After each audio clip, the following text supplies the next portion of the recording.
The Mountain West won't see a change in membership this year, and they haven't for 13 years, but this year marks the final season for Boise State, Fresno State, Colorado State, San Diego State, and Utah State. That's huge as they lose markets from the Bay Area, San Diego, and the entire states of Idaho and Utah. And Boise State, their crown jewel program who brought the conference their only college football playoff appearance, is among one of the 5 teams leaving the conference. Here's a wild statistic for you. Only 8 schools have ever won the Mountain West in its 26-year history. BYU, Utah, TCU, Boise State, Fresno State, Colorado State, San Diego State, and Utah State. That is, of course, excluding San Jose State from that weird COVID season.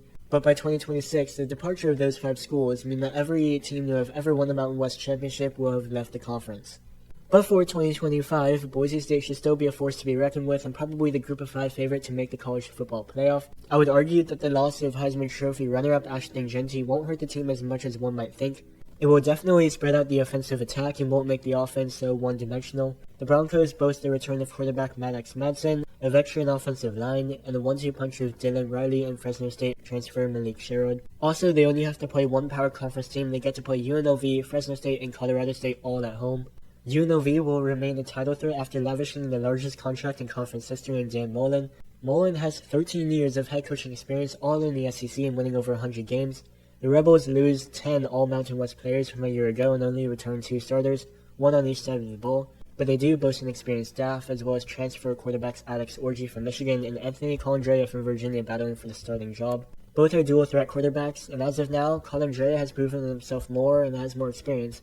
But I do think Orji fits the UNLV scheme a bit better, but he does need to make significant strides in the passing game. But it will definitely be a close and intense battle to watch for this summer.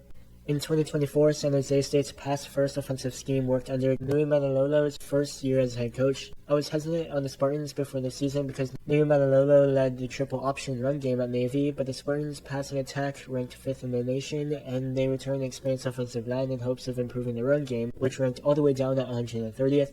Fresno State, Air Force, and Colorado State are my next teams up. Fresno State welcomes Matt Entz as head coach, who went 60-11 and won 2 FCS national championships in 5 years at North Dakota State. Despite ranking in the bottom 30 in the nation and returning productivity, they have proven success with 13 bowl appearances in the last 18 years under 5 different head coaches. Air Force and Colorado State both have coaching continuities. Both have momentum. Air Force closed the 2024 season on a 4-game win streak, and Colorado State won 8 games, their most in a decade. But the transfer portal hit both teams in bad ways, and both face high pressures in 2025 with expectations for Air Force to return to their lofty standards, and Colorado State to continue to grow and win more often ahead of their move to the Pac-12. Awaiting the debut of Northern Illinois and UTEP in 2026, the conference will look a lot different then. But as for 2025, return for the college football playoff is not out of the question for top teams like Boise State or UNLV.